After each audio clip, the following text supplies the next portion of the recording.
Halo, bertemu lagi dengan saya, Tria Utami Oktaviani, dalam bahasan Cultural Studies.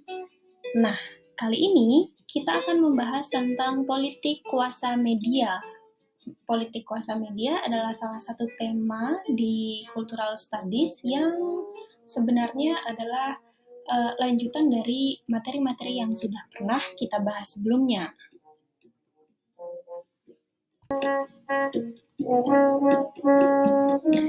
Sebelumnya, saya akan memperkenalkan Noam Chomsky yang melalui pemikirannya lah kita akan membahas politik kuasa media. Nah, Noam Chomsky ini adalah seorang profesor linguistik asalnya Amerika. Dia seorang guru besar di Massachusetts Institute of Technology yang lahir pada tahun 1928 dan hingga saat ini berarti usia beliau memasuki 94 tahun yang masih hidup ya. Chomsky ini seorang tokoh intelektual dari linguistik yang merambah ke bahasan-bahasan mengenai sosial politik. Nah, banyak tokoh-tokoh yang sangat mempengaruhi dan yang dikenal oleh Chomsky seperti Karl Marx, Stalin, lalu Einstein, Bertrand Russell, dan lain-lain sebagainya. Karena pemikirannya bermula dari linguistik, jadi sebenarnya Chomsky ini fokus utama awalnya adalah tentang kebahasaan.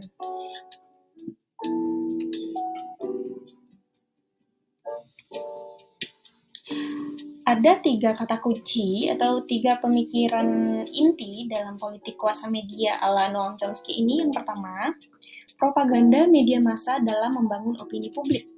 Nah, ini yang pertama. Lalu yang kedua adalah informasi di media hanyalah rekonstruksi atas realitas. Jadi mungkin teman-teman mengenalnya sekarang dengan istilah framing kali ya. Dan yang ketiga, sebenarnya ada kelas-kelas, ada peranan dalam realitas masyarakat demokrasi, yaitu kelas para ahli, kawanan pandir, dan musuh bersama. Inilah 3 pokok pemikiran dalam politik kuasa media ala Noam Chomsky. Sebelum memasuki sebenarnya apa sih politik kuasa media dan bagaimana, lalu misalnya apa solusinya, jadi politik kuasa media yang diceritakan oleh Chomsky ini bertitik tolak dari ada 2 konsep demokrasi. Yang pertama, konsepsi pertama demokrasi yaitu publik memiliki alat yang cukup berpengaruh untuk berpartisipasi dalam mengatur urusan masyarakat yang demokratis. Pada dasarnya, konsepsi seperti ini adalah konsepsi dasar demokrasi yang secara definitif memang yang kita kenal sebagai dari rakyat, oleh rakyat, dan untuk rakyat gitu kan. Alat-alat informasi yang dimiliki oleh masyarakat atau rakyat ini sebenarnya bersifat terbuka dan bebas gitu. Jadi karena sifatnya yang terbuka dan bebas, artinya sebenarnya memang memiliki peranan yang sangat besar. Itu demokrasi dengan konsepsi yang pertama. Sementara konsepsi lain dari demokrasi adalah publik harus dialangi dalam urusannya mengatur urusan masyarakat atau urusan masing-masing dari mereka. Alat informasi itu harus dikontrol secara ketat, alias kontrol informasi. Mungkin kalian akan bertanya-tanya, apakah memang definisi seperti itu memang definisi yang senyatanya atau sebenarnya itu definisi yang aneh mengenai demokrasi? Tapi yang perlu disadari dan diketahui adalah bahwa konsepsi yang tentang kontrol informasi inilah yang justru berlaku secara umum. Bahkan, konsepsi demokrasi yang seperti ini telah lama berlaku, tidak hanya dalam praktik, tetapi juga secara teoritis seperti itu. Mungkin kita tidak merasakan dampak secara langsung ya, atas konsepsi demokrasi yang kedua ini, mengenai kontrol informasi.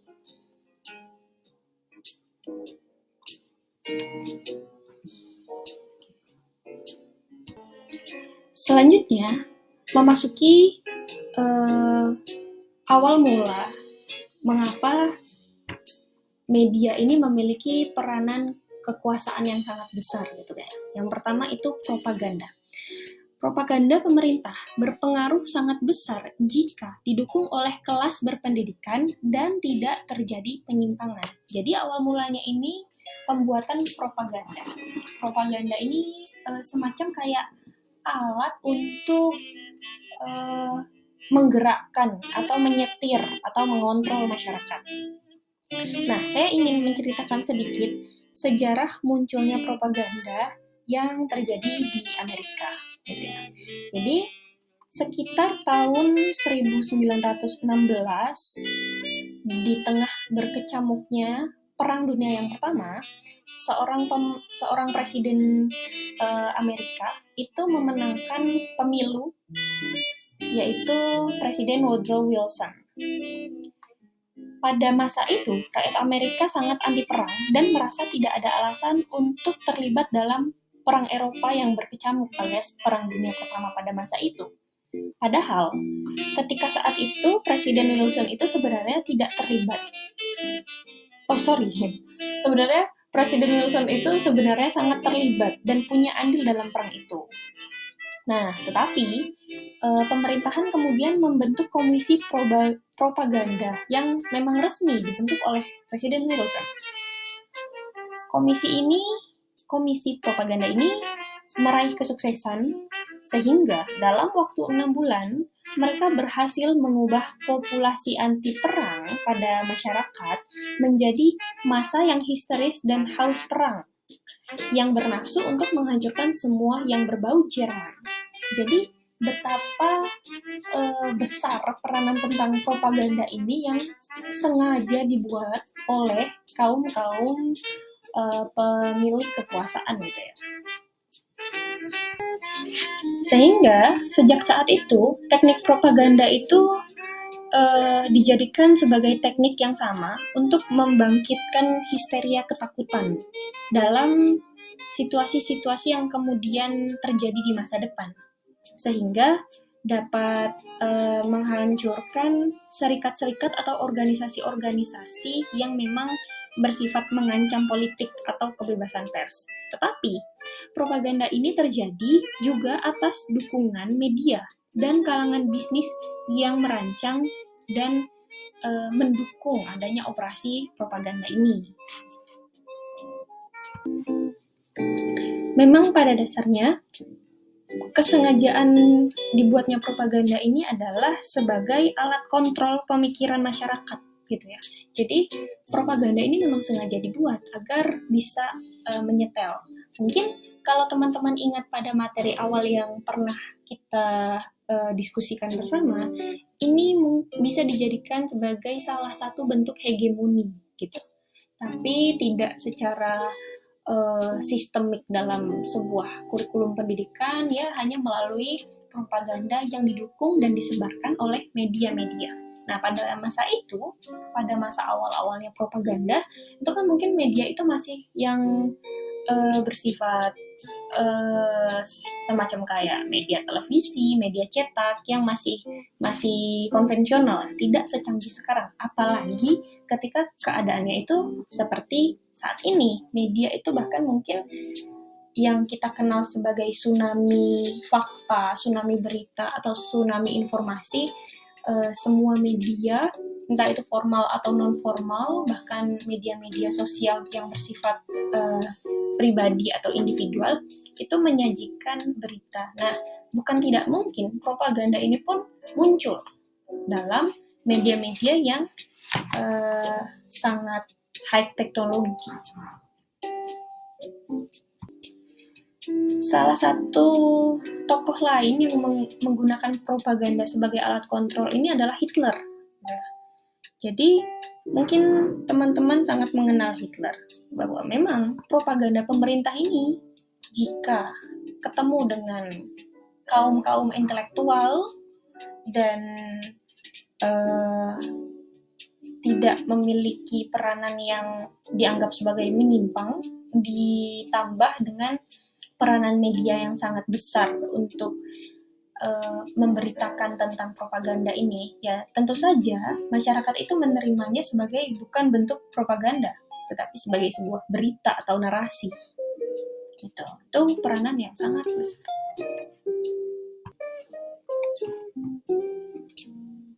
Nah, lanjut. Ada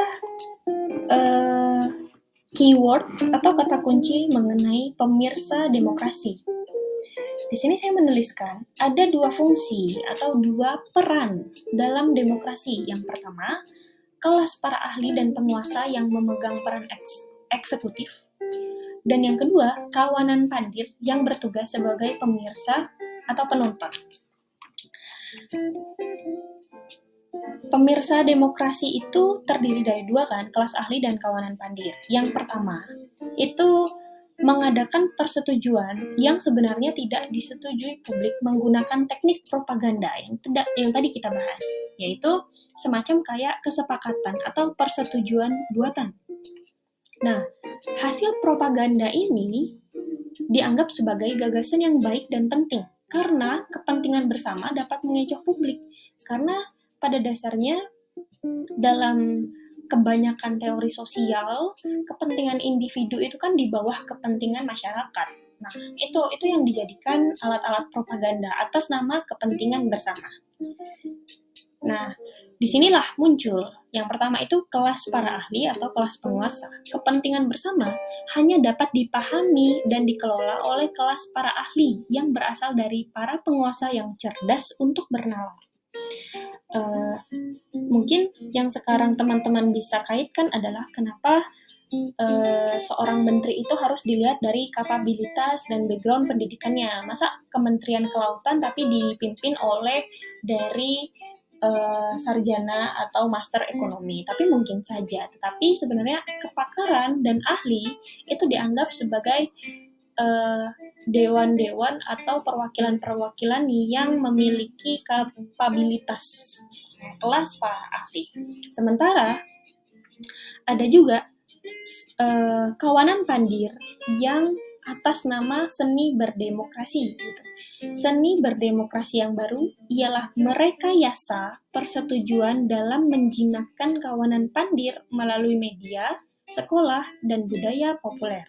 Oke, mari kita bahas antara kelas ahli dan kawanan pandir. Demokrasi akan berjalan dengan baik jika masyarakat itu terdapat kelas gitu ya. Demokrasi akan berjalan dan berfungsi dengan baik, maka sebenarnya dalam demokrasi itu selalu ada kelas. Yang pertama, kelas masyarakat yang memegang peranan aktif dan menjalankan hubungan-hubungan umum atau perwakilan rakyat atau para ahli atau penguasa. Mereka yang akan menganalisa, melaksanakan, mengambil keputusan atau kebijakan, dan menjalankan segala hal di bidang politik, ekonomi, sosial, dan sistem ideologi. Sistem ideologi. Sekali lagi, sistem ideologi itu tidak melulu tentang politik gitu ya. Sistem ideologi sama seperti yang sudah pernah kita diskusikan mengenai bangunan-bangunan konsep-konsep mengenai ide. Tapi secara persentase kelas para ahli ini jumlahnya sedikit. Secara alamiah, siapa saja yang setuju dengan gagasan seperti ini secara otomatis menjadi bagian dari kelompok kecil kelas para ahli atau penguasa.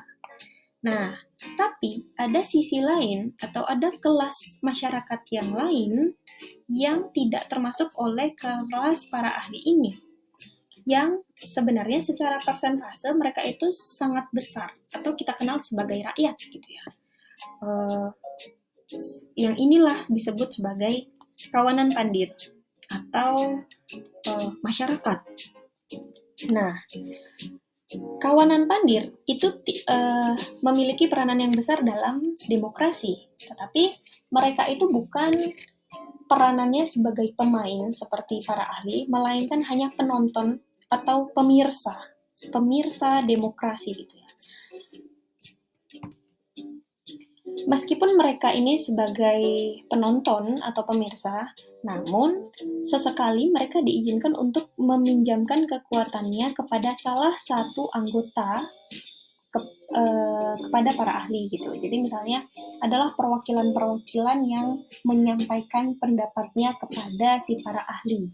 Nah, kawanan pandir ini atau perwakilan dari kawanan pandir ini atau pemirsa atau masyarakat atau pemain ini diizinkan untuk berikrar atau semacam untuk menunjuk, iya kami ingin jenengan yang menjadi pemimpin kami atau kami menginginkan Anda sebagai pemimpin kami. Nah, itu adalah suara perwakilan dari kawanan pandir atau pemirsa ini atau penonton ini. Tapi demokrasi memang membutuhkan hal-hal yang seperti itu.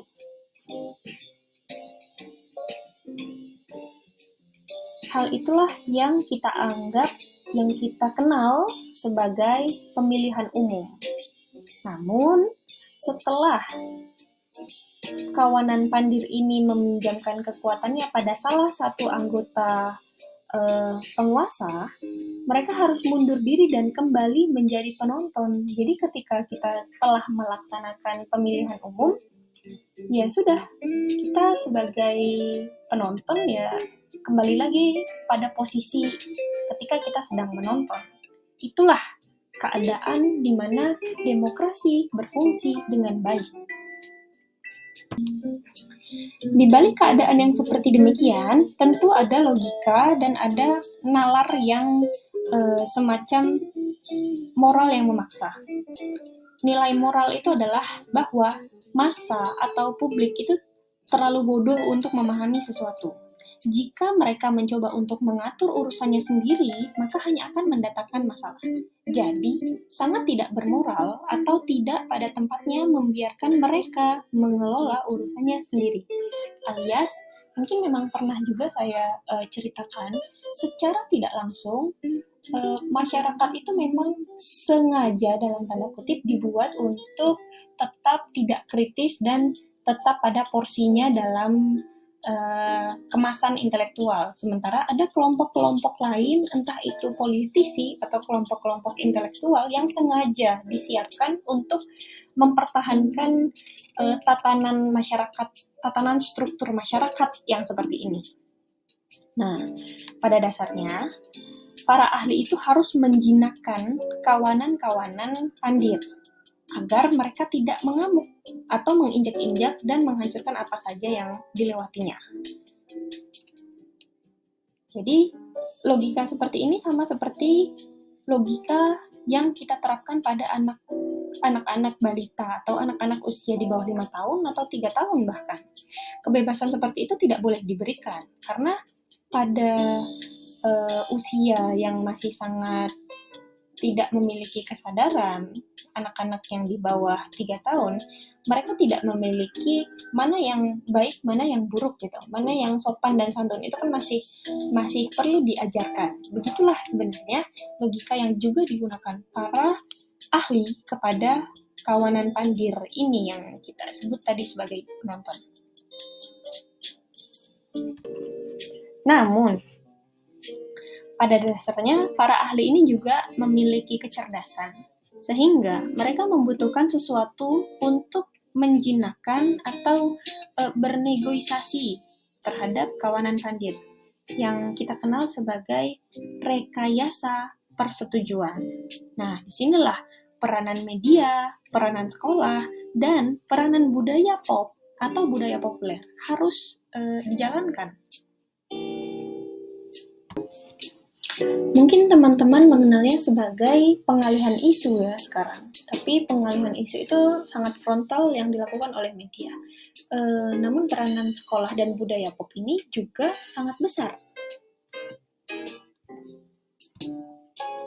Masih dalam tugasnya demokrasi, jadi kawanan pandir ini sengaja disetel untuk tidak mendapatkan perlakuan yang sangat istimewa, tetapi cukup untuk dialihkan perhatiannya saja. Juga dijaga agar mereka tidak berada dalam kesulitan yang sampai ranah-ranah penindasan gitu kan. para ahli cukup memastikan bahwa mereka hanya menonton dan sesekali meminjamkan kekuatan kepada pemimpin yang mereka pilih gitu. Sesekali saja. Karena pada dasarnya para ahli itu memandang kawanan Pandir ini tidak mampu, dan para ahli inilah yang merasa mereka yang sangat mampu untuk menilai dan melihat apa sih yang diinginkan oleh publik gitu.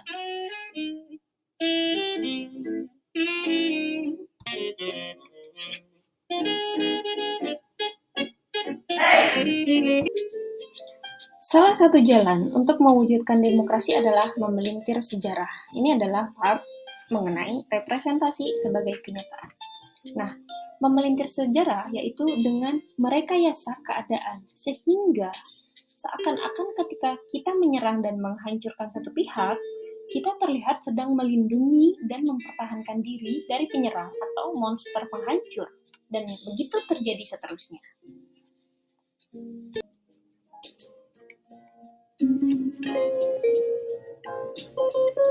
Namun, part keempat, budaya pemberontak, pada dasarnya gerakan-gerakan besar dan populer itu berkembang pada tahun 1970-an, seperti pergerakan lingkungan, kesadaran tentang lingkungan, gitu ya, lalu feminisme atau gerakan yang anti nuklir dan lain sebagainya. Kemunculan pergerakan seperti ini sebagai efek peradaban yang terus berjalan di tengah sengitnya propaganda dan usaha menguasai pemikiran dan rekayasa kesepakatan. Gelombang baru ini adalah pergerakan informal yang tidak memerlukan keanggotaan. Jadi, budaya pemberontak ini bukan sebuah organisasi yang sistemik dan struktural. Hanya semangat yang melibatkan interaksi di antara mereka yang seide. Jadi, ini sekumpulan satu ideologi yang memiliki semangat yang sama dalam memunculkan gerakan.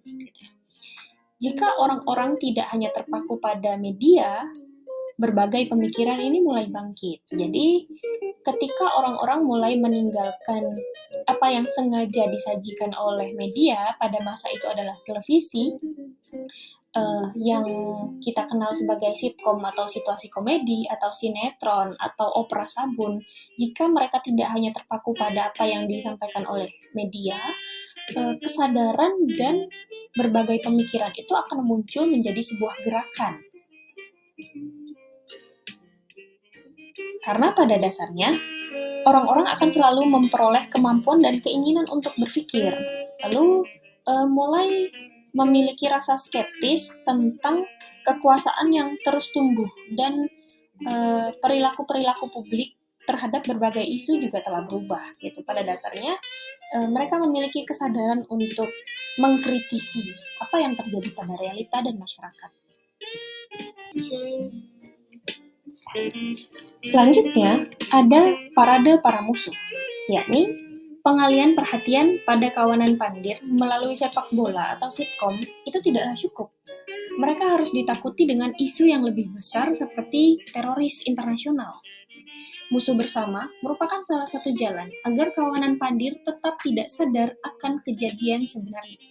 Mungkin sama seperti pengalihan isu, tetapi kalau pengalihan isu yang teman-teman kenal itu kan mungkin ketika ada kasus artis siapa yang ditangkap karena sabu atau narkoba, padahal itu menutupi kasus yang lain, tapi ini lebih legit ya, atau lebih besar permasalahan yang sama yang dimunculkan, yaitu memiliki musuh bersama.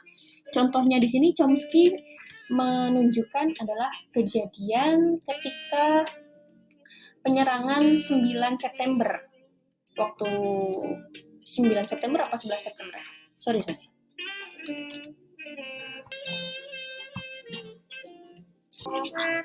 Tragedi 11 September gitu, pada tahun 2001. Jadi teman-teman bisa googling untuk melihat beritanya. Tragedi 11 September 2001 ini menjadi serangan teroris terbesar yang mengguncang Amerika Serikat dalam sejarah gitu. Jadi tragedi 11 September ini bermula ketika 19 anggota kelompok teroris Al-Qaeda di bawah pimpinan Osama bin Laden membajak 4 pesawat dan menghancurkan gedung WTC. Namun, perlu teman-teman ketahui juga secara historis ya, secara historis. Presiden Amerika pada masa itu George Walker Bush itu sebenarnya pada awalnya berteman dalam tanda kutip sama Saddam Hussein ini. Ya, nggak berteman juga sih maksudnya. Cuman pada awalnya Amerika dan Arab pada masa itu tidak memiliki gejolak yang besar gitu ya. Karena sebelumnya Amerika ini menggunakan citra sebagai Rusia itu adalah musuhnya Amerika. Tapi lambat laun hal itu sudah tidak menjadi alat yang menjadi alat yang mapan untuk digunakan sebagai klaim bahwa Rusia ini adalah musuh Amerika. Pesona mereka sebagai musuh itu udah semakin redup, sehingga sulit untuk menjadikan Rusia sebagai kambing hitam. Nah, akhirnya George Bush ini membutuhkan monster-monster baru yang harus diciptakan. Yang pada akhirnya, pada tahun 1980-an, Bush ini mengalihkan musuh bersama ke teroris internasional, para penyelundup obat-obatan, dan orang-orang Arab, serta Saddam Hussein, yang menjadi presiden Irak pada masa itu.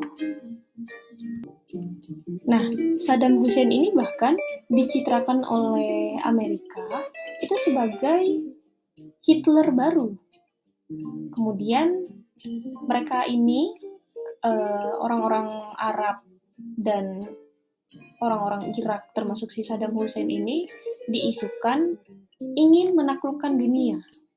Nah, inilah yang menjadi propaganda lainnya dalam menciptakan musuh bersama. Musuh-musuh itu digilir satu persatu dimunculkan di hadapan publik untuk terus menakut-nakuti, meneror, dan mengancam hingga masyarakat ini takut untuk berpergian. Nah, lalu muncullah tentara-tentara dunia ketiga yang sebenarnya sama sekali tidak memiliki kekuatan seperti Panama, Granada, dan lain-lainnya. Sehingga begitu lemahnya hingga mereka ini dapat dihancurkan bahkan sebelum masyarakat itu melirik keberadaannya mereka, keberadaan musuh-musuh yang sengaja diciptakan ini. Ini menjadi salah satu jalan agar kawanan pandir atau pemirsa atau penonton ini tetap tidak sadar akan kejadian sebenarnya, sehingga mereka tersekat-sekat dan terkontrol. Sama seperti yang tadi saya contohkan sebagai tragedi 11 September 2001, yang diberitakan itu kan adalah pengguncangan Amerika Serikat dengan penyerangan gedung WTC yang sangat tinggi oleh gerakan teroris Al-Qaeda. Nah, bisa jadi. Walaupun ya saya hanya ikut berpartisipasi untuk membuat kalian kritis sih mengenai propaganda yang terjadi, apakah itu memang benar-benar fakta atau realitanya sebagai itu atau sebenarnya itu tuh settingan. Tapi ya udahlah ya. Nah, mengenai politik kuasa media ini, saya rasa teman-teman bisa menganalisis dengan berbagai macam isu yang sangat berkaitan dan yang sangat dekat kepada kondisi saat ini. Bisa melalui media-media apa saja, media elektronik, media cetak, media internet, bahkan akun-akun media digital personal, individual, itu bisa jadi memang sengaja dibuat atau disetting untuk sebagai bentuk kontrol dan bentuk kekuasaan. Oke, sekian dari saya. Materi kali ini politik kuasa media mengenai dari Noam Chomsky. See ya!